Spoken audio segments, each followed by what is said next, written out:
I'm going to show you three really important metrics that you should look at before deciding to research a company further. I got a question on Walmart, and I decided that I'd do the video on Walmart and talk about why we do not have Walmart in our Robinhood strategy growth portfolio. So the first free site that you want to use is Morningstar. So if you go to morningstar.com and simply type in the ticker at the top, I'm going to pin this guy and get it out of the way. And I'm going to click over to key ratios.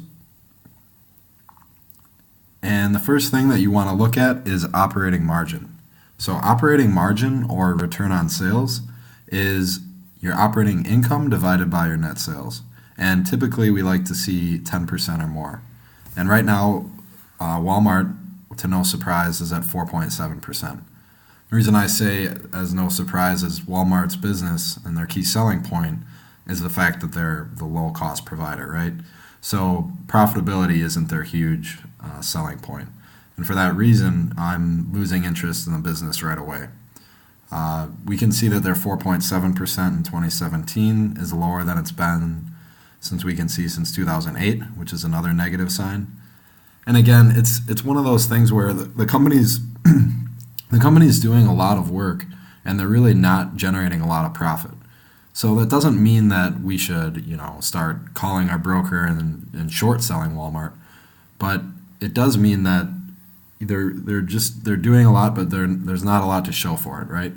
And some people will chalk it up to their size and say, well, they're such a huge company that even an operating margin of under 5% is billions of dollars. Well, my counterpoint would be to look at a company like Google, right? They're even bigger than Walmart. They're a very stable business. I don't think the Google search is going away anytime soon. And they're generating a very high operating margin. I think it's like 6 times as high as Walmart's. And to me, as an investor, I don't care about where the dollar comes from. A dollar is a dollar, all else being constant, including the level of risk. So you want to find and invest in companies that you're really going to deliver lots of value and lots of return. And obviously our money is limited, so we can't invest in everything. So we need to be really picky about what companies we're selecting.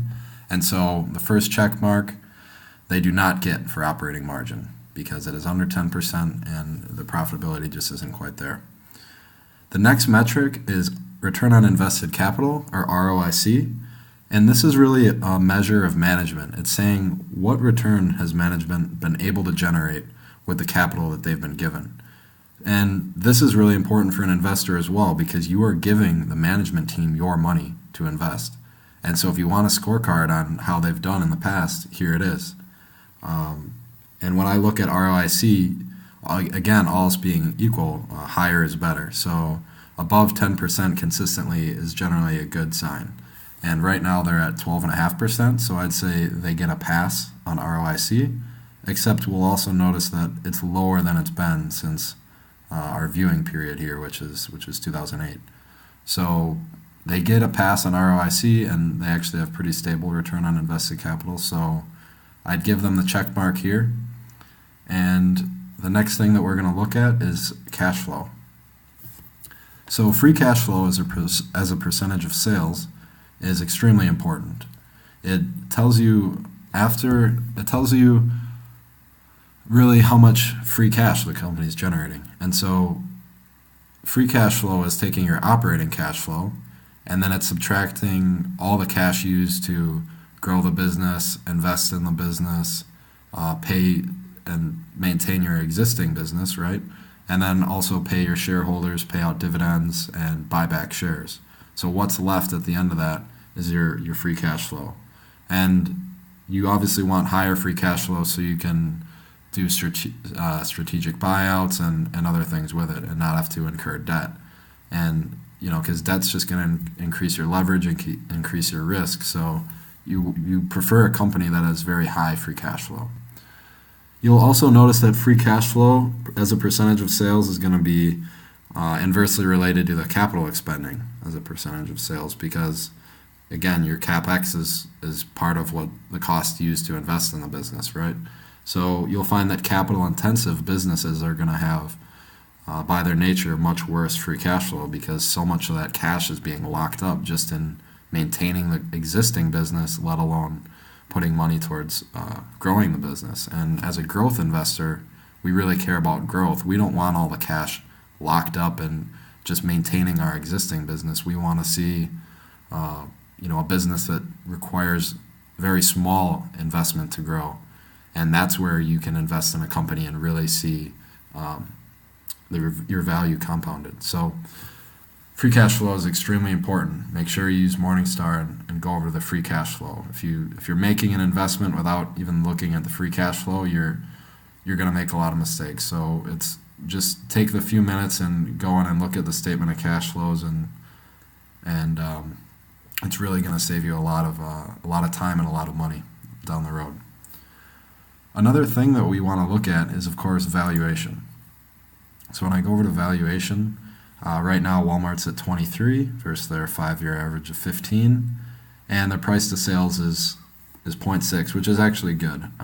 For a retailer, under 1 is generally considered a bargain, and over 1 is usually considered a premium. So at 0.6, they're a bargain from a price to sales standpoint.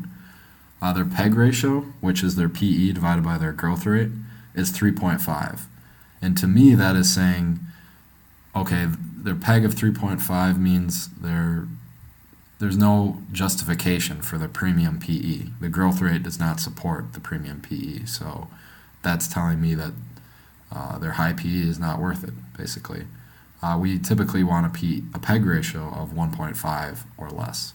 There's some exceptions if a company has very high profitability or very high ROIC, and some future growth prospects that we're excited about, or a takeover target, for example, we might pay a higher PEG there. But for Walmart, I mean, their business hasn't fundamentally changed, and I just don't see a need for this premium PE and PEG ratio. Another way to see that is actually on a site called Big Charts. So if I type in the ticker here and go to the advanced chart, what I'm going to do is I'm going to select a decade for my time frame, and for indicators, lower indicator PE ratio, and I'm going to use the candlestick for the chart style. And here we can see the price on the top and then the PE ratio on the bottom chart here. And we can see that their investors have been really excited in 2017 about Walmart, and their PE ratio has really climbed, and they look a bit extended here at 23 versus their historical average at around 15. So to me, I think that Amazon is really dominating the space and is going to continue to do so. And while it's the right strategic move for Walmart to be moving into the e-commerce space, I don't think that it's going to be enough to really move the needle on their profitability metrics. So based on all these factors and the fact that they're at a historically high valuation, do not think it's a good time to buy Walmart. But I'd appreciate your feedback, what you think, what else should we be looking at, what things do you look at as an investor. Leave a comment below, and thanks for watching.